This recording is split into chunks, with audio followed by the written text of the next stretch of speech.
बिस्मिल्लाहिर्रहमानिर्रहीम, अस्सलाम वालेकुम। देखिए, ईरान अब वो मास्टर स्ट्रोक खेलने के लिए जा रहा है जो शायद अमेरिका ने कभी जिंदगी में भी नहीं सोचा था कि एक टाइम आएगा कि ईरान इस तरह का भी कोई काम कर लेगा।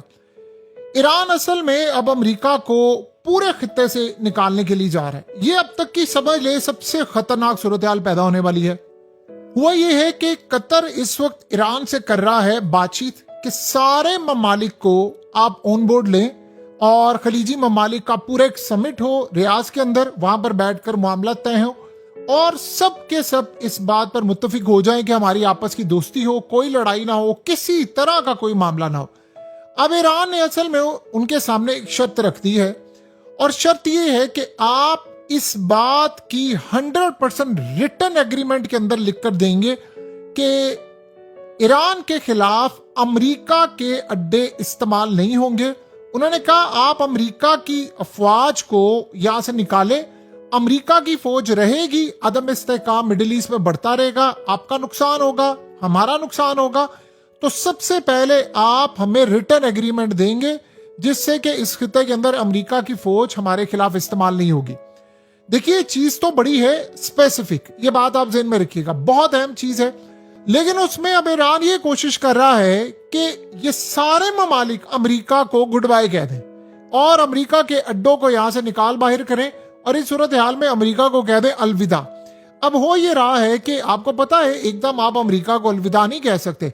अमेरिका वो बला है कि जिसकी दुश्मनी शायद आपको थोड़ी फायदा दे दे। जैसे मिसाल के तौर पर आज जेडी वेंस कहता है और ट्रंप सबसे पहले सुने क्या कहता है, वो कहता है ईरान इतनी खूबसूरत कंट्री है, हमारा उनके दरमियान ताल्लुक होना चाहिए, आना जाना, ये वो तमाम चीजें बहुत ही खूबसूरत है, बड़ी ही क्या बात है, यानी तारीफों के पुल।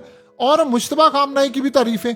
और जेडी वेंस कह रहा है कि ईरान के साथ अब दोस्ती करनी है, उससे ताल्लुक बनाना है, उससे लड़ाई नहीं करनी, बहुत सारी चीजें। सारी चीजें बड़ी अनहोनी है, वो भी अमेरिका के मुंह से, वो भी इसराइल के इत्तेहादी अमेरिका के मुंह से, बड़ी अजीबोगरीब लगती है। लेकिन जो पॉइंट है यहां पर समझने वाला, वो पॉइंट आपने समझना है कि अब अमेरिका को यहां से निकालने के लिए ईरान एक मैकेनिज्म तय करे। ये जो ममालिक है ये आहिस्ता आहिस्ता अमेरिका पर इन्हिसार कम करने वाले हैं और इस सूरत हाल में अब ये दीगर ममालिक की तरफ जा रहे हैं। वहां से चाहे वो यूरोप से लें फाइटर जेट्स लें, यूरोप से डिफेंस सिस्टम लें, चाइना से लें, ऐसा ऐसा ये रशिया से भी लेने के लिए जा रहे हैं।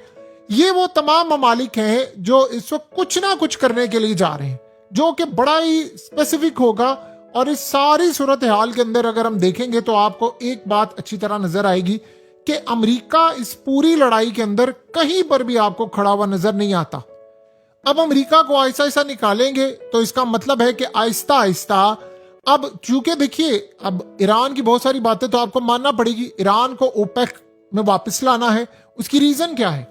अब ईरान इस वक्त सारे जो तेल खरीद रहे हैं वो ईरान से ले रहे हैं। ईरान डिस्काउंट दे रहा है। एशियन ममालिक, चाहे वो साउथ कोरिया हो, चाहे वो जापान हो या दीगर ममालिक हो, इन सब के लिए ईरान असल में एक बला का किरदार अदा करे क्योंकि रूट सस्ता पड़ता है, करीब है, तमाम चीजें आसान है। तो ईरान यहां से जा सकता है, तेल लेकर जाता है और ये सारे ममालिक, चाहे वो साउथ कोरिया हो, जापान हो या कोई और हो, ये सारे ईरान से तेल और ये बहुत सारी दीगर चीजें लेंगे। तो ईरान से ये तेल भी ले रहे हैं, ईरान से दीगर चीजें भी ले रहे हैं। तो काफी हद तक आप ये समझ लें कि ईरान करीब है तो इसलिए उनको सस्ता भी पड़ता है और कौन डिस्काउंटेड रेट नहीं लेगा। तो इस सूरत हाल में अगर सारे ईरान की तरफ लपकेंगे तो बाकी ममालिक का तेल कौन लेगा? ईरान के पास तो इतनी सप्लाई करने के लिए प्रोडक्शन है कि वो सारे का सारा मामला ही कर सकता है। पाकिस्तान को भी लेना चाहिए। अब सारे जाहिर सी बात है ईरान की तरफ भाग रहे हैं। तो ईरान को ओपेक में लेकर आना है ताकि उसको एक कोटा दिया जाए कि भाई तू सिर्फ इतना ही तेल दे सकता है, इससे ज्यादा तेल नहीं तूने देना। तो एक कोटा ईरान को देना है, ईरान को कोटा देना है ताकि ईरान उससे ज्यादा एक्सीड ना कर सके। इस तरह की जो मौजूदा सूरत हाल है वो तो बड़ी क्लियरली आपको नजर आती है कि अमेरिका का जो पैटर्न है वो बिल्कुल बदल रहा है। और अब ये चीज तय हो रही है कि वाकई अमेरिका को इस खत्ते से निकालने के लिए जा रहे हैं। ऐसा ऐसा अमेरिका ने निकलना है। उधर आप ये सोचें कि इसराइल अमेरिका से नाराज है और एक स्पेसिफिक चीज ऐसी है जो कि अमेरिका से डिस्कस की जा रही है कि आप अपने अड्डे यहां से खत्म करें और आप अपने अड्डे हमारे मुल्क में ले आए, यानी इसराइल में ले आए। ये नेतन्याहू ने ऑफर की है। यानी वो ये कह रहा है अमेरिका को कि तुम यहां पर ले आओ, क्योंकि अब वो प्लान क्या कर रहा है, उसने लिबनान जंग लड़नी है, बहुत सारी चीजें। आपको पता है रिसेंटली उसने ये भी कहा था अमेरिका को कि आप यहां से चीजें निकल जाए यहां से। काफी सारी एक लड़ाई हुई है, लेकिन इंटरेस्टिंग क्या है, इंटरेस्टिंग ये है कि अमेरिका को यहां से निकालने के बाद इजराइल ये चाहता है कि एक दफा अगर उसके सारे अड्डे, सारे फौजी, सब कुछ मेरी हिफाजत में आ जाए, जाहिर सी बात है उसका रेडार भी आएगा, उसका डिफेंस सिस्टम भी आएगा, उसकी तमाम चीजें स्पेसिफिक सब कुछ यहां पर आ जाएगा। तो व्हाट नेक्स्ट क्या होगा, फिर क्या होगा? फिर होगा ये कि ईरान के खिलाफ या किसी खिलाफ जो जंग लड़ेंगे वो अगर इसराइल पर भी आती है तो अमेरिका उसका बचाव करेगा, अमेरिका इस जंग में कूदेगा। देखिए इस वक्त तो ट्रंप की हालत नहीं है कि वो इसराइल के लिए कोई बात कर सके, और ये भी तय है कि सारी जिंदगी अब अमेरिका के अड्डे भी यहां पर नहीं रहने, ये भी एक चीज तय हो गई है। क्योंकि देखिए दो ही ममालिक से खतरा था, या तो इसराइल से था या ईरान से था। अगर ईरान से एग्रीमेंट हो जाता है तो फिर इसराइल से तो अमेरिका ने आपको नहीं बचाना, ये तो बात है, और तो किसी से खतरा ही नहीं है। देखिए उसके बाद जो अलग सूरत हाल है वो 2-3 मुआहदे हो जाए। कतर की कोशिश है कि हम ईरान के साथ कोई डील फाइनलाइज कर लें, ईरान के साथ अपने मामला तय करें, ईरान के साथ कोई स्पेसिफिक अच्छी सी सूरत हाल पैदा करके ईरान के साथ कोई डील वाला मामला हम सामने रखें। फिलहाल कतर ये चाह रहा है, लेकिन इसके बाद कतर का बहुत ज्यादा दिल है कि वो पाकिस्तान और सऊदी अरब वाले मुआहदे में भी आ जाए, जिसमें तुर्की भी शामिल हो रहा है मुस्तकबिल के अंदर, और पॉसिबिलिटी है और भी इस्लामिक कंट्री शामिल हो जाए, और ये बड़ी इंटरेस्टिंग डेवलपमेंट होगी। तो अब इसमें देखना ये है कि क्या इस सारी सूरत हाल में ये बाकी सारे मानने को तैयार होंगे, क्या ये बातचीत करने को तैयार होंगे? ये भी जाहिर सी बात है एक बहुत अहम डेवलपमेंट होगी, और देखना ये होगा कि क्या इस सारी सूरत हाल के अंदर वाकई चीजें इस तरह फिट बैठेंगी जैसे होनी चाहिए। सो एक तरफ तो ये मामला है, दूसरी जानिब सिनेरियो ये है कि अमेरिका को ये बात अब अच्छी तरह मालूम हो चुकी है कि हमें हर सूरत आने वाले वक्त की तैयारी करनी है, और हमें हर सूरत आने वाले वक्त में कोई ना कोई अपनी पोजीशन टेक ओवर करके रखनी है और संभाल कर रखनी है। सो अब ईरान असल में अमेरिका को यहां से फारिग कर रहा है, और देखिए जब कोई फारिग होता है तो एक गैप क्रिएट होता है, तो गैप जब क्रिएट होता है तो उस गैप को कहीं ना कहीं तो आपको रीफिल तो करना होता है ना। तो उस गैप को रीफिल को कौन करेगा? चाइना करेगा। चाइना असल में देखिए ये सारे ममालिक अब क्या चाह रहे हैं, सारे ममालिक अब ये चाह रहे हैं कि हम किसी पर डिपेंडेंट ना रहें, हम इत्तेहाद बनाएं, लेकिन हम अपनी फौज को, एयरफोर्स को, इनको भी साथ स्ट्रांग करें। ये बड़ी इंटरेस्टिंग डेवलपमेंट है, फौज को भी स्ट्रांग करना है, बाकियों को भी स्ट्रांग करना है, और बाकी भी सूरत हाल बेहतर करनी है।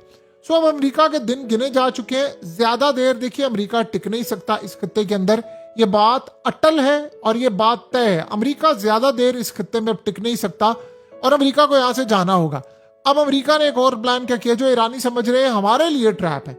वो प्लान कुछ इस तरह से है कि अमेरिका ये चाह रहा है कि हम ईरान से दोस्ती करें, ईरान के मुल्क में इन्वेस्टमेंट करें, ईरान से बातचीत करें, इन्वेस्टमेंट करके ईरान के साथ अपने मामला तय करें। यानी कुछ इस तरह की सूरत हाल पेश आए कि ईरान के साथ हम अपने मामला तय करें, और ईरान में जब हम उनके मुल्क में जाएं तो फिर जाहिर सी बात है एनजीओ हमारी जाए, हमारी एजेंसियां जाए। देखिए जो इंटरनेशनल एटॉमिक एजेंसी होती है वो जब ईरान में स्पेसिफिकली जाकर चीज़ों को देखती है, अच्छा क्या है, तुम अपने न्यूक्लियर की पोजीशन बताओ, ये तमाम चीज़ें, तो आप देखिए उसके बाद क्या होता है। आपने कभी गौर किया है?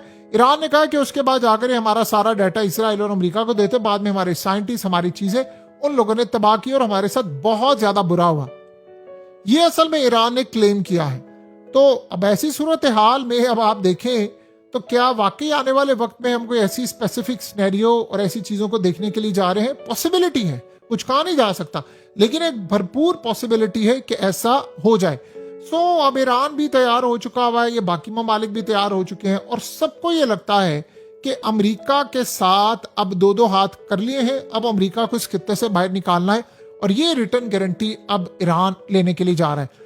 देखिए मिसाल के तौर पर अगर इस एग्रीमेंट के अंदर ये बात तय हो जाती है, जाहिर सी बात है इसके जामिन तो भी तो बनेंगे ना, पाकिस्तान बने जामिन, इसके अलावा रशिया बन जाए, चाइना बन जाए, इस सारे ममालिक हो। कतर असल में बड़ा मेन रोल प्ले करे, आप कतर को अंडर एस्टिमेट ना करें कि जी कतर बैकएंड पर है, सारा कुछ तो पाकिस्तान कर रहा था। असल गेम तो ये डील कभी आपको क्या लगता है ट्रंप ने साइन करनी थी? कतर देखिए, कतर का इन्फ्लुएंस देखिए, वो ट्रंप को तैयारे देते हैं, वो ट्रंप को बहुत सारी चीजें देते हैं। आपको पता है कतर का इन्फ्लुएंस क्या, वो दो दो तैयारे दे देते हैं। तो ट्रंप को भी उन्होंने राम किया है, उन्होंने ईरान को भी किया। ईरान से उनके पहले भी बड़े अच्छे ताल्लुकात थे, ये भी आप जेहन में रखें। ताल्लुकात उनके कभी ईरान से खराब नहीं हुए थे, अच्छे ताल्लुकात तब भी थे, आज भी है, और आने वाले वक्त में भी होंगे। सो अब ये सारी सूरत हाल बड़ी इंटरेस्टिंग होने वाली है। लेकिन ये बात तय है कि अमेरिका अब अलविदाई स्टेज पर है। अब अमेरिका को जाना होगा और अमेरिका ये यहाँ पर नहीं टिक सकता। ये अटल एक रियलिटी है और इसको हम लोग जितना अच्छे से समझ जाएं उतना हम सब के लिए बेहतर है। ईरान ये चाह रहा है कि अब अमेरिका को अलविदा करके मुझसे साइन करवा लो, आप भी साइन कर दो ताकि उसके बाद किसी को कोई खतरा ना हो।